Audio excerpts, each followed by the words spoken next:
Yeah. Well, GG. An GG's. extremely GG's. good game. It was GG. so That close. was It came that down was to the so close. wire. Yep. Have we got another Testulus being hosted? I'm good. I'm- Thank you. I'm- Have a good one. I'm gonna go to bed. I'm EP. Alright, have a good night, you guys. Take care. Oh. Yeah. Good night. Parp, you gonna host another one? Sure. 6 times the charm. All right, I am watching this time. That was stressful. I might be up to another game. I've cleared all of the constantly dying from my system, and I'm now ready for another round of constantly dying because that's what always happens. Yeah. By the way, did I make any like grievous tactical errors that game, or is it just it was a really Who are you close playing? game. Pyro. I was I was Ruby, the expert in the Acello. Oh, Or yes. not Acello, the The expert in Destroyer? the Destroyer. Yeah. The only I thing don't- I would have done is that you could have pushed onto, I think it was B, that point up there. You could have pushed a few minutes earlier. If she Uh, pushed 'Cause earlier, we- she yeah. would have run into all of my line ships. So Well, yeah. Well, but between the period of time where you started moving them back towards E and you actually got to E, there was a couple minutes there where they could have been pushing without any pushback from you. Or you would have been mostly out of range at that point. You could have been dodging. I think maybe I should have shot my missiles earlier on that Acello.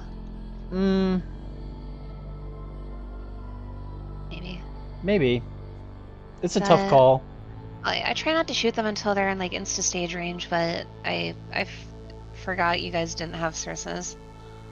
Oh yeah, people don't run Sarissas very much anymore.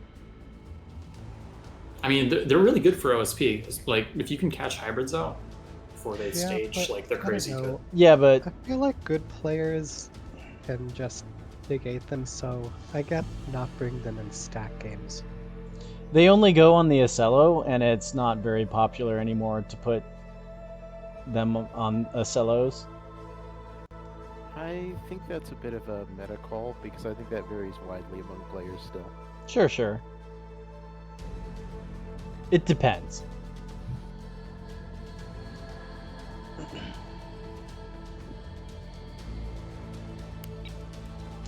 But even if Yeah. they were in insta stage range, Yeah, lobby's up. Okay, just By the it's Requiem the Awakening. Oh, connection to host lost. That's strange. Oh, what's the password? 1, 2, 3. Very secure. Securiolus. this is public chess branch. Yeah. Why am I not joining? Okay, there we go. Ah, yes, excellent timing. Alright, I gotta let the dog in. I'll be right back. What's the lobby name? Testula 6 Requiem the Awakening. It's full. Did you want to play? Oh yeah, I did. There are 3 spectators. I'm sitting waiting for somebody to drop off of PNS because I don't really have much OSB in the way of OSB capabilities. I can play OSB. Cool. Let's go. There are now 2 spectators and the lobby is full. I'll leave so dog can get in.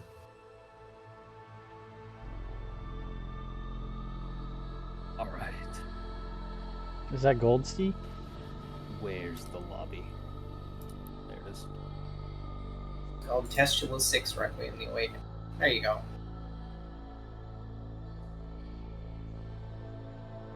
Ooh, we're Dargaribdus. gonna have to relax on numbering these. I can't count this high. Did we have anyone who's not in the game who wanted to play yet? What the fuck I is think that I hold build golds. lobster? I think I heard Goldstein, but I'm not Yeah, I playing. was trying so. to join. Okay, I can sit out. I'm exhausted today, so I'm gonna drop from the game. You can join. Are you sure, Lobster? I should probably actually be in bed. If you want to still play Lobster. That was Corbo. No, that wasn't Corporal. Yeah, it was. Yeah, it was. I'm so confused right now. It's definitely Corbo. Bird, Oh, you lost. sequestration, same thing, basically. Well, Lobster is offering the spot to Corbeau. Claim it now or forever hold your peace. Am I? No, sorry, that was Drasmus. Sorry. Amazing. Yeah, sorry. I don't know how I get Corbeau and Lobster confused because their voices are distinct, but Alright, Corbeau doesn't want the spot. Let's go. Teams are set. Team Teams chat. are set. Figure out your builds. Go. Build Zealous. Yeah. Yeah. For whatever reason, I don't even see the game anymore, but that's fine. Like I said, I'm wiped. Yeah, because it's full. It disappears off the browser when it's full. Really? I thought you had to set a filter for that. No. Hmm. Or you might, but I'm pretty sure it's on by default. Might be what it is. Gotcha. One of those two. It definitely wasn't always that way, but I think one of the recent updates since OSP changed it.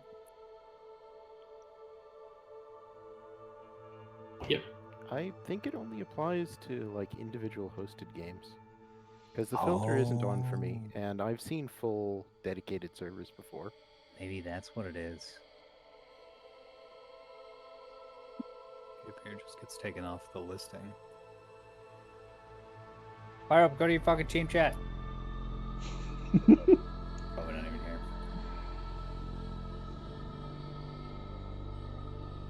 Yeah, I'm back. Sorry, I had to deal with something. Oh, that's fine. I know. Just yelling at you, making sure you're paying attention. Ready to kill. They were asking for you in Team 1. Oh, okay. Team 1? Right, sure. Yes, ma'am. Okay.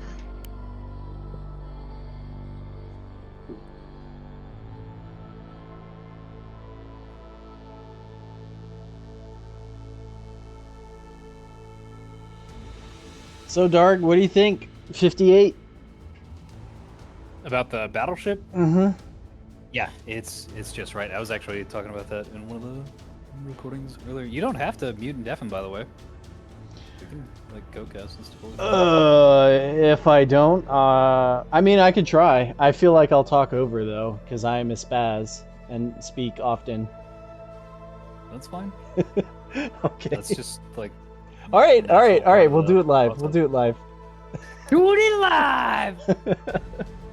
Yeah, I'm really happy with the 58 armor. I wish we would have gotten a little bit more of 56 testing, but from what little we saw of the 56, it just wasn't enough.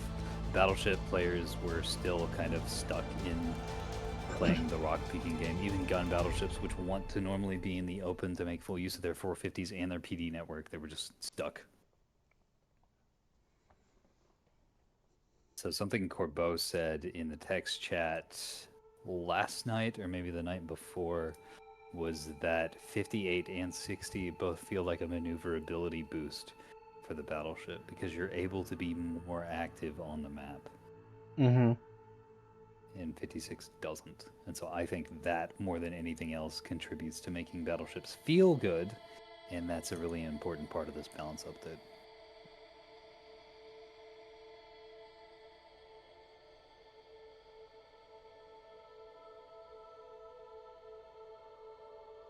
Need to feed my cat. I'll be right back.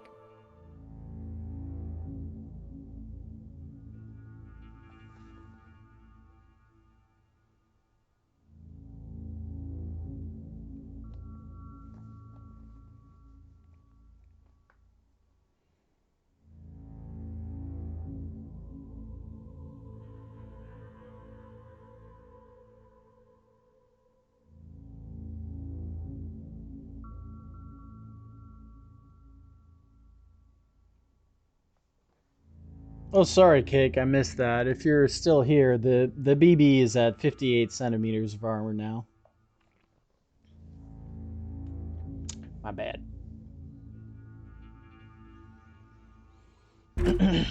Okay, good. It loaded.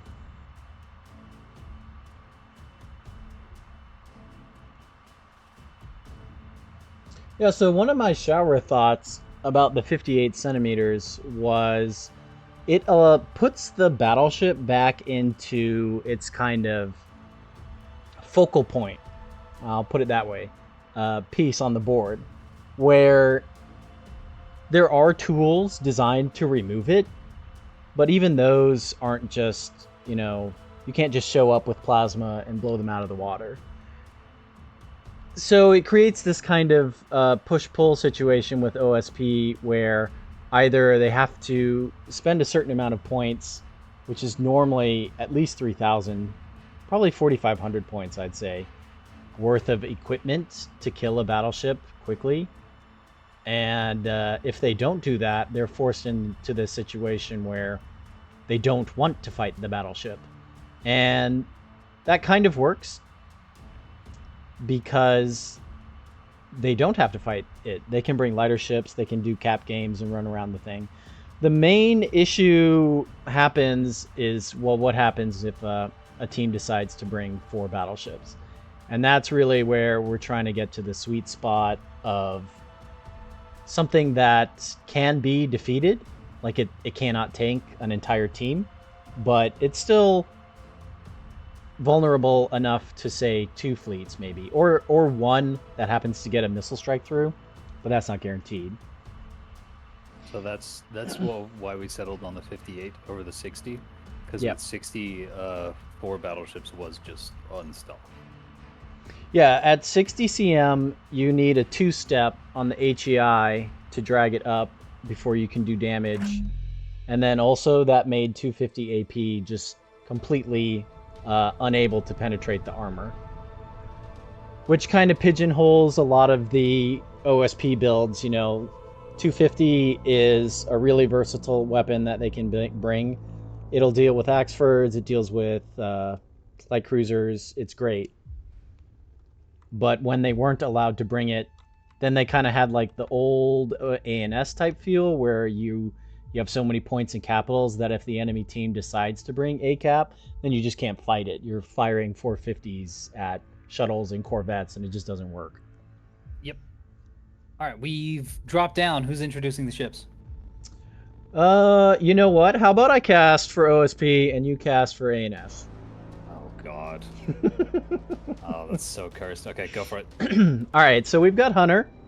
He's bringing in an MLS2 bulker. It looks like 268 size 2s. There's 2 different blocks there, so we'll see what those shape out to be. A 450 Acello for Drasmus. He's got EWR monitor and looks like a couple of mixed cap rocket EWR shuttles. Lobster has gone with a tug swarm. It is armed with torpedoes, so I'm expecting big plays out of that. Rounding out, we have Xenophone of Atlas. He's got some 250 bulkers. Let's see if he mixed in. Nope, it's all 3 250s. No plasma. Interesting choice. All right, we'll throw it over to ANS. And we're going over to ANS. We got Pyro Pier and the Yang Jialong. A beam battleship, 2 beams. 1 on the nose, 1 on the keel. And then 1 and 10 in the backpack slot. It's pretty survivable. A lot of support missiles. Very nice. Those 3 H's in a 140 AMMs. Kind of light on the PD, but good on the upfront PD. Also got a few Auroras for hitting up leakers. Goldstee rocking a Frig Swarm. Got Jamfrig. And then it might be just the 1 Jamfrig and then a bunch. Yeah. So 1 triple Jamfrig and then a whole bunch of 120 250s. And then a few 120 Defender groups. Going to be very resistant to containers. Unfortunately, OSP doesn't have any containers, so that's not going to pay off that much, but the jamming is going to help those stay fairly invisible. Gamma rocking the usual voxel build. 2 fighting voxels, 2 jam sprinters, and 1 already dead cap ship, which is eating a bunch of those MLS2s. Luckily, they did get the C cap before those hit, so. They did. That's pretty important. Carson with a 450 Axford and a backpack chock full of H3s. And 2 little support reins. 1 jam and anti-jam, 1 jam gun PD. Now, ANS is having the same problem that they've been having all night, which is they don't have much in the way of map presence ships. They don't have many scouting vessels to grab points to cap. The Frigg Blob wants to stay together. Gamma's vessels wants to stay together. They want to operate as one unit. Pyrope is one single unit, and Carson's group also kind of wants to operate as one cohesive piece with the jammers and the anti-jam supporting the Axford. That might not be the end of the world, because OSP's in a similar boat. Lobster is in a tug swarm, wants to operate as one unit, and Xenova, I mean, we've gone through all these. These are all pretty much one units, except for Dramus's little group of 4 shuttles that can spread out on the map. So the early cap for A goes to OSP. Just taking a brief look around, the frigate swarm has decided to go under the map, which is kind of an interesting choice. That it might pay off, but for now they've ceded complete map control to the OSP. Looks like the tugs are going to go ahead and take C. I doubt they'll be contested on that. Yeah, not really. The Voxels are in a pretty decent spot to, no, maybe not, to fight over that. They could move into a good spot to fight over that, but they'd have to 1-2 first. Looks like they're trying to get shape to head for an Echo strike. The Yang Xiaolong is headed directly for Echo. No hesitation. Supported by the Voxels. Big missile strike coming out here. Crew's gonna... Oh man, these look like they're just gonna slam into this rock. They might skirt around it, and if they do, they're really going to put these CL's PD to the test, because they're going to pop out very close. Already trying to shoot them through the rock there. Let's see if they curve. Wow. Oh. A lot of maneuverability right into the drive section. Oh, they couldn't decide which one to go after. The Chaff, the Sprinter, and the Voxel doing a pretty decent job, but still taking a ton of damage. Yeah, the whole roof of that thing is blown off, and the Sprinter pretty much dead. Not a bad strike, considering the target. Lobster coming around on Charlie.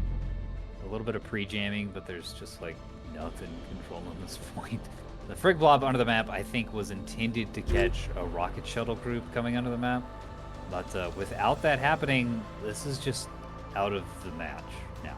Because Frigg Blob isn't very fast, and it's going to take a long time before it's in a position that matters at all, since the OSP is focusing on the top of the map. Yeah, it really looks like a missed trap card opportunity there, and they are going to pay for that. Indeed. As we see C is going to fall here very shortly. Axford from Carson trying to decide where he wants to go, I think. Yeah, and eating 250 AP in the flank for his troubles and his indecisiveness. It's not doing too much damage. Well, one of the ammo elevator gets downed. And the birthing is going down. No. The real question here is when those torpedoes come out, will they be able to pierce? Yeah, it's going to depend on the terminals, because this thing has only 2 stone walls and quite a few defenders on it. Oh my gosh, the 250 liners are already crossing midfield. That is a lot of movement on that flank. Yeah, well, there's nothing to prevent them from coming over here, right? Like, there's nothing on out. There's not a Frigg Blob, for example, on Alpha shooting 250 and 120 into the flanks of these liners, which would bully them back behind the rocks. They're just free to do as they wish. And oh, the Frigg Blob has been scouted and is getting missiled.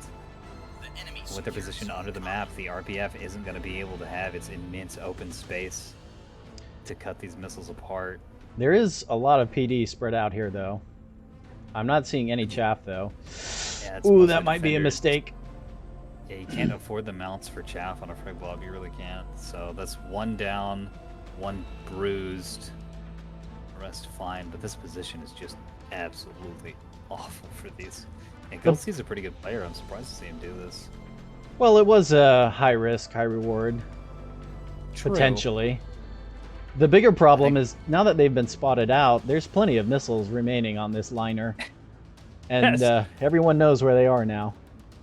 Yes, and some missiles coming up here and downing one of Carson's port frigates, which was angling for Echo. Kind of a problem. What's the Yang doing? It's still kind of angling.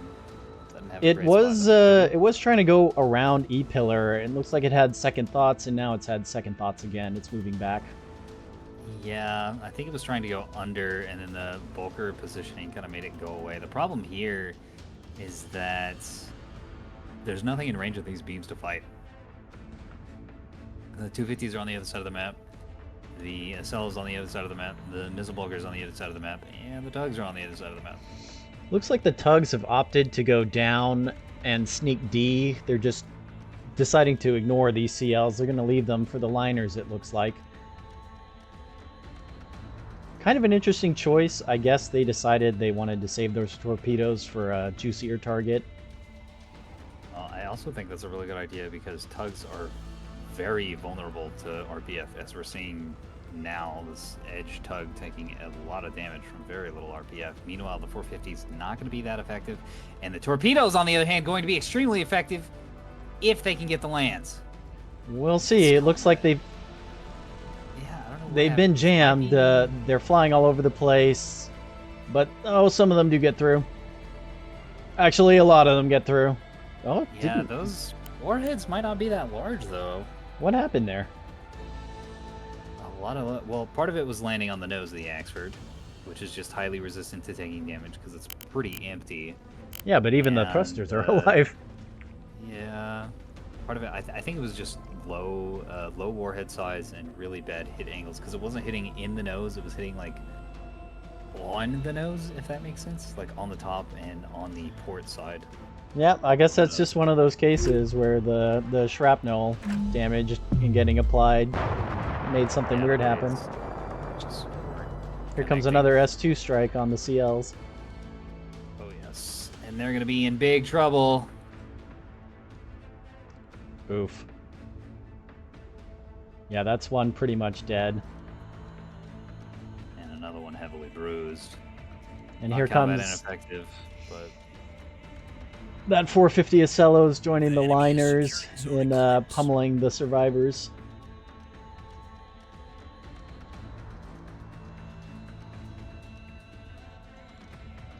Oh goodness, did we miss another missile strike on the Axford? It's crippled down there. oh dang! All right, let's take a look at this. Yes, so you can see from the blast points, looks like a lot of 250 has come in here into the reactor and the midsection, and 1, 2, 3, 4. Oh yeah, like 7 or 8 torpedoes have landed on top of the ship, and then a couple more have landed on the bottom middle. Maybe just one actually. No, 2 landed in kind of the midships on the starboard side. That's Yeah, it's not out of the fight, but definitely the center has been blown all the way to red, and it looks like there's more S2s coming in. Oh my. I cannot wait to see the damage on that S2 Bulker. It's funny, I haven't seen that many S2 Bulkers lately. They've been struggle bussing as A&S have kind of figured out their BD setups to be really effective against S2s. Yeah, the thing is, Max Flack. Oh, but oh no, they're going into the frigate. Oh, not. Yeah, they're going into the frigate. So Max Black was super effective, but with these new torpedoes, I see a lot of people have swapped back to defenders. I don't know. What do you think about those, Darg? The defenders versus torpedoes? It's kind of complicated. So torpedoes lose to defenders. Torpedoes with terminals beat defenders. Torpedoes, small volume of torpedoes with terminals get killed by defenders because they straighten out at the last second. So there's this really wild mini game of defenders exist to increase the point tax of a torpedo, but an expensive torpedo can punch through just defenders. But AMMs, the new functionality of the AMMs, plus flak, plus defenders right at the very end, and maybe Auroras, still beat a decent volume size of torpedoes. And I really like the complexification of the point defense, because you are right. We were in a state, and still are in a state, on the main branch that got a problem, bring flak. Problem solved. The only thing that doesn't work on is containers. So while that was happening, the battleship went and fired off a couple S3s into the Sassello, pretty much crippled it. And it doesn't look like any return fires happened yet, except from this one rocket shuttle, which is not piercing. But yeah, Beam Battleship has exposed itself in the mid now. Let's see if we can turn it around for ANS. It's kind of a good position, but far away from any caps.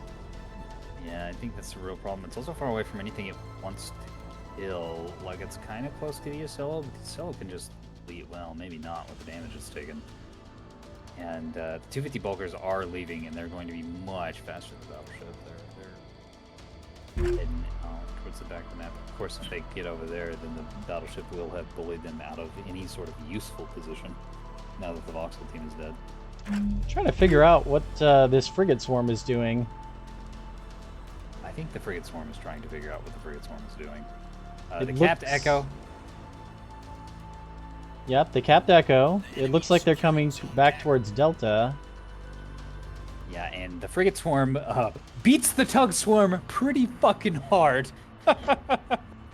So, if they stay here fighting the Axford, or just executing the Axford, I guess, and the frigate swarm comes in from behind, the 120s and 250 RPF will obliterate the tugs, and I think these have just a splash of anti-jam on them too. Yep, they definitely have some E-War.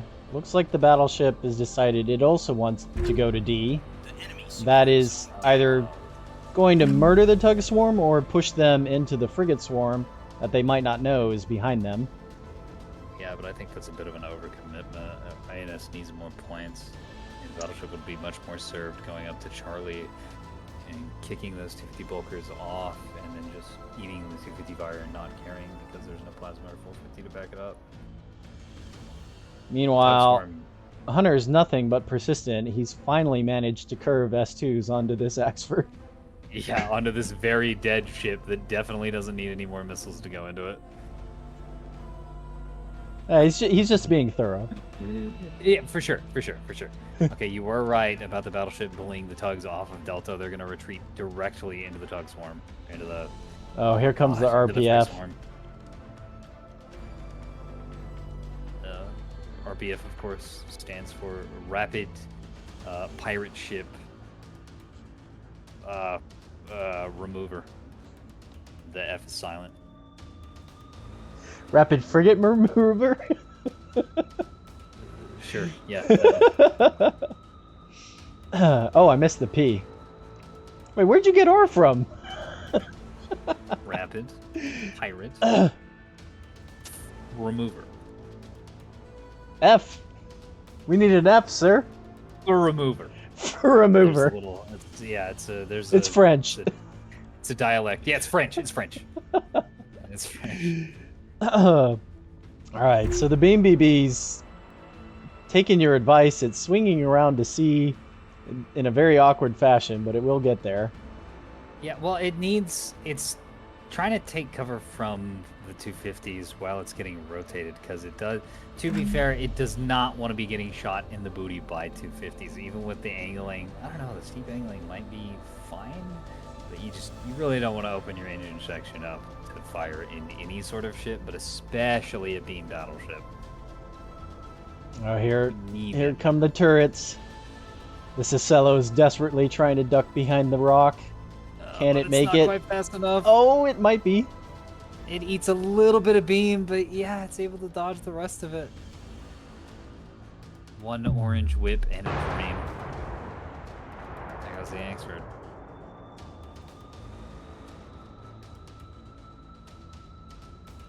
Frigate Swarm having to back off a little bit and guard Echo. Okay, you really just need to drive towards Delta Haas.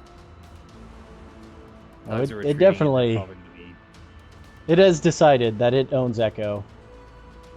It will not let anything near. And it's down to a beam battleship and the frigate swarm, so 2 vessels, quote unquote, because you could break the frigate swarm up, but they would get just torn to shreds. Well, they had a shot at being split up and sent to A and sent to B, maybe 2 or 3 ships apiece.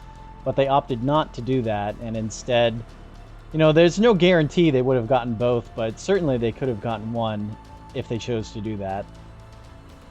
For sure. And at this point, it's a little late. ANS is 400 points behind, and it's 4-1 caps in favor of OSP.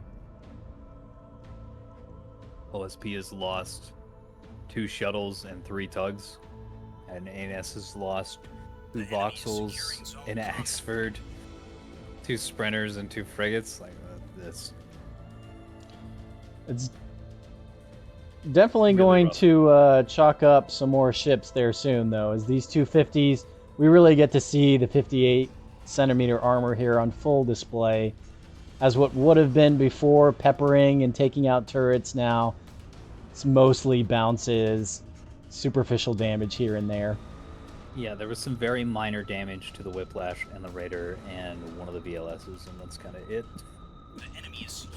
The problem is, I don't know if the BB can get in range and cap C and not get... They can't. Yeah. They can't. The bulkers are too fast, too maneuverable. They can just leave. It does appear to be exactly what's happening. You called that one. Oh, and an S2 strike takes out the frigate, the crippled frigate that was trying to take A. Point secured. I mean, how many missiles does Hunter have left? Not that many. He's got about 40. That's enough to... A strike? Well, if you fire, you know, say 16, that's definitely enough to deal with a crippled frigate trying to get a ghost cap in. For sure. For sure. The enemy secured zone. Okay, they got Charlie. But where does this beam ship go now? I think it have left. I think it hides behind the rock and says, "Good game, gentlemen." Yeah. That's my prediction. Yeah, when you have... So what happened here is we have 2 3,000 point fleets, each of which are very powerful, and each of which need support. That is the Frigg Swarm and the Battleship. The Beam Battleship and the Frigg Swarm are both extremely powerful, and they could mutually support each other. But they need a fleet of support in some way. I think the Voxels would have been really well served. Support Pyrope, and the Axford and Jam Tugs would have been really well served to support the frigates. But instead of that happening, each player kind of went and did their own thing, and OSP played together, and they got rolled up. Voxels went over the top and were kind of playing goalie for Charlie and keeping Overwatch on Alpha, but they were alone and they got killed. And the Axford stayed on Delta and it was kind of alone and it got killed. And meanwhile, the DPS fleets, so these are like reasonable fleets, right? The Voxel fleet and the Axford fleet are reasonably well-rounded fleets, but the all-any I want to murder people fleets were not in good all-any I want to murder people positions. The Frigg Swarm went under the map, which would have won the game immediately, but was a huge gamble and didn't pay off. And the beam ship made motions onto Echo, but it didn't have a friend to be mobile and to fight things and to bully them into the beam ship for it to shoot with lasers. So SP was able to just stay away and hold range and fight it. They couldn't deal much damage to the beam ship, but I mean, if you're not taking damage either, and you have more ships and can get more caps, then that doesn't really matter. Looks like the Cicellos decided to come around and engage the frigates. Just having a little bit of fun at the end of the day. It's pretty much conclusion definite at this point. And the beam battle. Conclusion absolute. Conclusion absolute. Thank you. That was the phrase I was going for.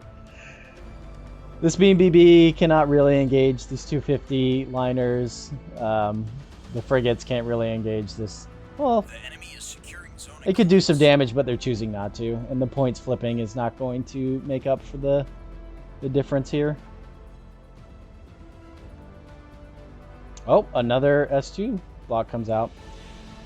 Yeah, so you were mentioning how they got split up and individually taking piecemeal, and I don't want to, beat a dead horse, but I've been out of the game, so I do want to mention, like, taking certain types of ships on these outside long flank routes is sometimes not worth the potential payoff of a BB going around a flank versus a BB just kind of being in the middle as a threat in presence, and certainly the frigate swarm there.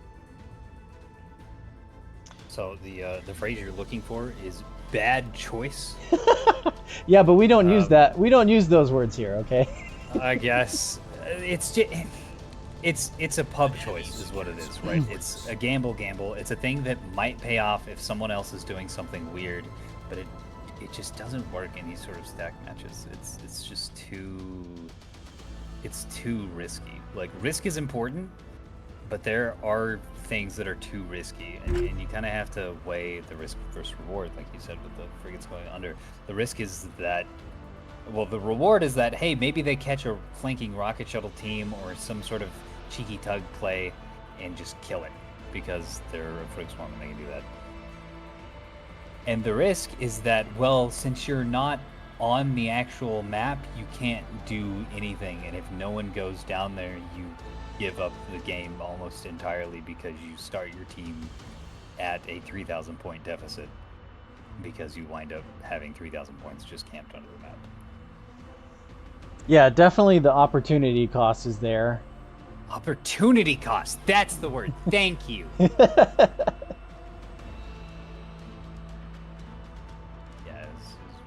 Not that the wide flanks are inherently bad, but if you're going to do them, you gotta commit. And there are certain ships you want to take for that, and certain ships you don't. I think double drive beam destroyers are phenomenal to take under the map. You also have voxels are great flanking ships because they're just so fast. Sprinter swarms, of course, have always been great at flanks, and always will be. But frigate swarms they just really aren't that quick. I'm kind of curious what the danger of a Corvette torp swarm is these days, because for a while it was pretty low. It's higher now. Actually, Corbeau, would you like to speak to this? Well, I certainly could. It is not like the threat of rocket shuttles that I think shapes the entire metagame around light force combat, but it is effective enough that the OSP is going to have to respect it. They are useful. They are not necessarily as good as I might have expected or hoped at fighting other light ships. Torpedoes can struggle versus things like shuttles, but they do deal enough damage to things like bulkers or Ocellos. Auroras are not amazing against torpedoes, as an example. The enemy is securing zone comet. That you can mess up OSP capital enemy is ships with them. securing zone dagger. And they're really good at getting around the backside of your opponent's forces and just removing their backline, because OSP can't really afford to closely protect their backline with escort ships. And so you kind of have to let your missile bulkers and your container liners and your mass drivers be in risky positions, either by being up at the front and potentially getting shot, or be way far away from anything useful. And the torpedoes sprinters can definitely get in there and just boink, remove those ships from existence very quickly. The speed is a really good point to emphasize there. They're not really skirmishers in the way of rocket shuttles, but they will get back to the backline in a way that other ANS ships almost never do. It was kind of interesting. We got for a few seconds there to see the raw power of the frigate swarm as it just went around behind and completely obliterated that Ocello. That Ocello. Yeah, it just devoured that Ocello during that conversation. It was quite terrifying. Especially since most of its guns were 120s. I mean, that speaks to just the power of having enough barrels. 120s are really good against OSP, though. Yes.